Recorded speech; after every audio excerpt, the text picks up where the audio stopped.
Hello friends, welcome to Anil diaries. ముందుగా అందరికీ I wish a very happy new year. 2025 మీకు చాలా హ్యాపీనెస్ని సక్సెస్ని ఇవ్వాలని నేను మనస్ఫూర్తిగా కోరుకుంటున్నాను. 2024ని మనం కంప్లీట్ చేసుకొని 2025లోకి ఎంటర్ అవుతున్నాం అనమాట. అంటే 2024లో మన లైఫ్ ఎలా ఉండింది, 2024 ద్వారా మనం ఏం నేర్చుకున్నాము, ఏమేమి జరిగాయి నా లైఫ్లో, 2024లో నా ఎక్స్పీరియన్సెస్ ఏంటి, అవన్నీ ఇప్పుడు మీతో షేర్ చేసుకుందామని వచ్చాను అనమాట.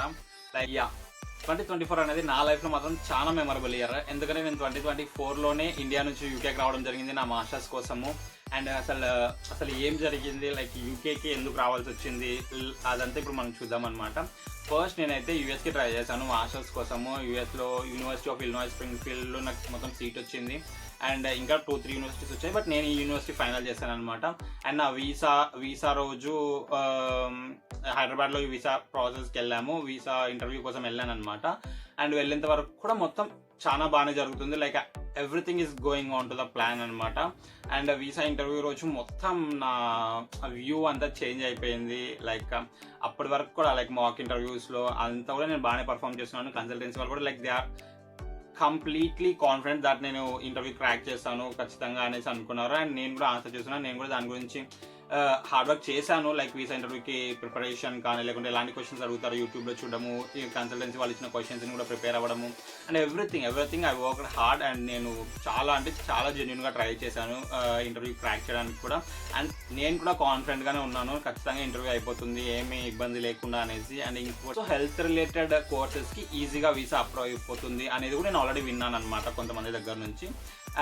సో నేను కంప్లీట్ కాన్ఫిడెంట్ ఉన్నాను, నేనైతే వెల్ ప్రిపేర్డ్ ఉన్నాను. అండ్ హెల్త్కి కొంచెం యాడెడ్ అడ్వాంటేజ్ కూడా ఉంది కాబట్టి so I completely believe that visa interview ఖచ్చితంగా సక్సెస్ అవుతుంది అనేసి అనుకున్నాను. బట్ అన్ఫార్చునేట్లీ నా యూఎస్ వీసా రిజెక్ట్ అయింది గైస్. సో ఇంకా నాకు ఏం చేయాలో కూడా అర్థం కాలేదు.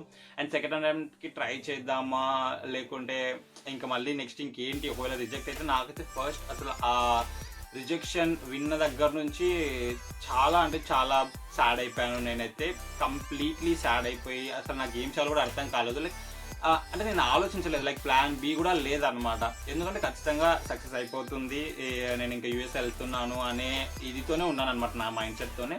అండ్ సడన్గా అది రిజెక్ట్ అయ్యేసరికి నాకు ఏం చేయాలో అర్థం కాలేదు. అండ్ మళ్ళీ నెక్స్ట్ ఇంటేక్కి ట్రై చేద్దామంటే కూడా అండ్ ఇంకా మళ్ళీ 2-3 months మనం ఖాళీగా ఉండాలి, అంత టైం వేస్ట్ ఎందుకు అనేసి అనిపించింది. సో నేను ఇంకా ఏం చేయాలో అర్థం కాని పరిస్థితుల్లో మనం ఎందుకు యూకేకి ట్రై చేయకూడదు అనే ఆలోచన వచ్చింది. అండ్ కన్సల్టెన్సీ వాళ్ళతో అప్పుడు వస్తే వాళ్ళు కూడా చెప్పారనమాట, సేమ్ సెప్టెంబర్ ఇంటేక్కే మీరు వెళ్దాం అనుకున్నారు కాబట్టి సేమ్ సెప్టెంబర్ ఇంటేక్కే యూకే కూడా ట్రై చేయొచ్చు, వేరే కంట్రీస్ కూడా ఉన్నాయి, యూ క్యాన్ మొత్తం మీరు తెలుసుకోవచ్చు కావాలంటే, ఇంకా రీసెర్చ్ చేసి దానికి మీరు ఏ విషయం చెప్పండి అని వాళ్ళు కూడా చెప్పారు. అండ్ నేను కూడా కొంచెం రీసెర్చ్ చేయడం జరిగింది.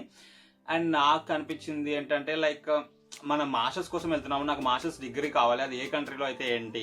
సో అండ్ ఇంకోటి మరి సేమ్ యూఎస్లోనే చేయాలి పర్టికులర్గా ఏం లేదు, నాకు ఎంఎస్ డిగ్రీ కావాలి, నాకు క్వాలిఫికేషన్ పెంచుకోవడానికి నాకు మాస్టర్స్ డిగ్రీ కావాలి. సో అది ఏదైతే ఏంటి, యూఎస్ అయితే ఏంటి, యూకే అయితే ఏంటి కొని నేను యూకేకి వెళ్దామని ఫిక్స్ అయిపోయాను అనమాట. అండ్ యూకేకి process whatever I did for US and same thing from day 1 from scratch నుంచి మొదలు పెట్టాల్సి వచ్చింది. మళ్ళీ కూడా యూకేకి కోర్స్ సెలెక్ట్ చేసుకోవడము, యూనివర్సిటీ షార్ట్ లిస్ట్ చేసుకోవడము, స్కాలర్షిప్స్కి అప్లై చేయడము, లోన్ ప్రాసెస్ ఇదంతా కూడా. అండ్ ఇక్కడ కొన్ని థింగ్స్ నాకు యాడెడ్ అడ్వాంటేజ్ లాగా ఏంటంటే కోర్స్ సెలెక్షన్ చేసుకున్నాను ఆల్రెడీ యూఎస్ అప్పుడు. సో అది సేమ్ కోర్స్ నేను మళ్ళీ యూకేలో కూడా అప్లై చేస్తున్నాను. అండ్ ఎడ్యుకేషన్ లోన్ కూడా ఆల్రెడీ అది శాంక్షన్ అయిపోయి అదంతా జరిగింది. బట్ యూఎస్ నుంచి యూకేకి ట్రాన్స్ఫర్ చేయడానికి కొంచెం ప్రాసెస్ ఏదో పట్టిందంట బ్యాంక్ వైపు నుంచి. I mean they need to change the university names and country and all. So కంట్రీకి డిఫరెన్స్ ఉంటుంది. సో ఆ బ్యాంక్ లోన్ ప్రాసెస్ కూడా కొంచెం చేంజెస్ చేయడం జరుగుతుంది. బట్ మీన్ వైల్ ఈ గ్యాప్లో నేను యూనివర్సిటీస్కి అప్లై చేయడము, వాటి నుంచి ఆఫర్ లెటర్ తీసుకోవడం అవంతా జరిగిందనమాట. సో హౌఎవర్ ఏం జరిగినా అంతా మనం మంచిగా అనుకున్నట్టు యూఎస్ రిజెక్ట్ అయింది. కొన్ని రోజులు బాధపడ్డాము, బట్ బాధపడడం వల్ల ఏం సాధించలేము. మనం నెక్స్ట్ స్టెప్ ఖచ్చితంగా ఆలోచించాలి. ఏదో ఒక రోజు 1 or 2 days బాధపడతావు, ఆర్ 1 week బాధపడతావు, ఖచ్చితంగా నెక్స్ట్ స్టెప్ నువ్వు తీసుకోవాలి, అక్కడితో ఆగిపోకూడదు కదా. సో నేనైతే హోప్తో ముందుకెళ్ళాను అనమాట. యూకేకి వెళ్దాము, ఎక్కడైతే ఏంటి మాస్టర్స్ చేస్తే మనకి ఫ్యూచర్ ఉంటుంది అనేసి అనుకున్నాను. సో యూకేకి అప్లై చేశాను, ఆఫర్ లెటర్స్ వచ్చాయి. And Birmingham city university and university of Liverpool కూడా వచ్చింది. బట్ నేను ఎక్స్పెక్ట్ చేసిన స్కాలర్షిప్ అయితే రాలేదు అక్కడ నుంచి. సో నేనైతే బర్మింగమ్ సిటీ యూనివర్సిటీ ఫైనల్ చేసి మొత్తం ప్రాసెస్ అంతా బర్మింగమ్ సిటీ యూనివర్సిటీకి చేసుకున్నాను అనమాట.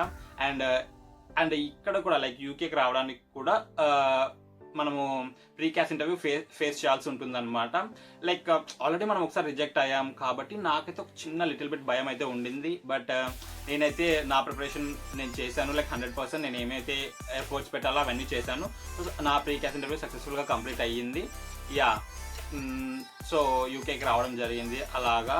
అండ్ నేను మీకు ఇదంతా ఎందుకు చెప్తున్నాను అంటే లైక్ లైఫ్ అంటే అంతే గైస్, మనం ఖచ్చితంగా ఏదైనా ఒక పని మనం చెయ్యాలి, లేకుంటే ఏదైనా ఒక పెద్ద విషయం మనం మొదలు పెడితే ఖచ్చితంగా దాంట్లో రిజెక్షన్స్, ఫెయిల్యూర్స్ అనేవి ఎదురవుతాయి. ఆ ఫెయిల్యూర్స్, రిజెక్షన్స్ ఎదురైనంత మాత్రాన మనం అక్కడితోనే ఆగిపోకూడదు, ఖచ్చితంగా ముందుకెళ్ళాలి. అంటే నేనేదో మోటివేషన్ ఇస్తున్నాను అనుకోవద్దండి, నా ఎక్స్పీరియన్స్లోనే నేను మీకు షేర్ చేసుకుంటున్నాను. అందుకే అట్లీస్ట్ మన ఆడియన్స్లో ఒక్కరికైనా ఇది మోటివేషన్ లాగా హెల్ప్ అయినా, లేకుంటే వాళ్ళ లైఫ్లో ఒక స్టెప్ ముందుకు వేయడానికి ఇది హెల్ప్ అవుతుందని నేను అనుకుంటున్నాను. ఒక్కరికి హెల్ప్ అయినా కూడా ఇది నేను చాలా హ్యాపీగా ఫీల్ అవుతాను. అందుకే ఫెయిల్యూర్స్ ఆర్ రిజెక్షన్స్ ఎదురైనప్పుడు మీరు ఆగిపోకుండా, గివ్ అప్ ఇవ్వకుండా, మీరు ఏదైతే ఫిక్స్ అయ్యారో దానికోసం మీరు పోరాడాలి. లాస్ట్ వరకు కూడా పోరాడి సక్సెస్ అవుతే ఆ హ్యాపీనెస్ వేరే లెవెల్లో ఉంటుంది ఫ్రెండ్స్, ట్రస్ట్ మీ. నేను అది ఎక్స్పీరియన్స్ చేస్తున్నాను. అండ్ యూకేకి వచ్చాను యూఎస్ రిజెక్ట్ అయిన తర్వాత. So what ever it is, నేను మాస్టర్స్ చేద్దాం అనుకున్నాను. సో అదైతే ఇప్పుడు చేస్తున్నాను. సో నాకేం రిగ్రెట్స్ అయితే లేవు. I'm happy for where I am and what I am today. Yeah, and 2024లో నా లైఫ్లో జరిగిన విషయాలు అయితే ఇవి ఫ్రెండ్స్. అండ్ నా లైఫ్లో జరిగిన biggest things and biggest failures or whatever it is, నాకు 2024 ఇచ్చిన memories and failures, success, everything.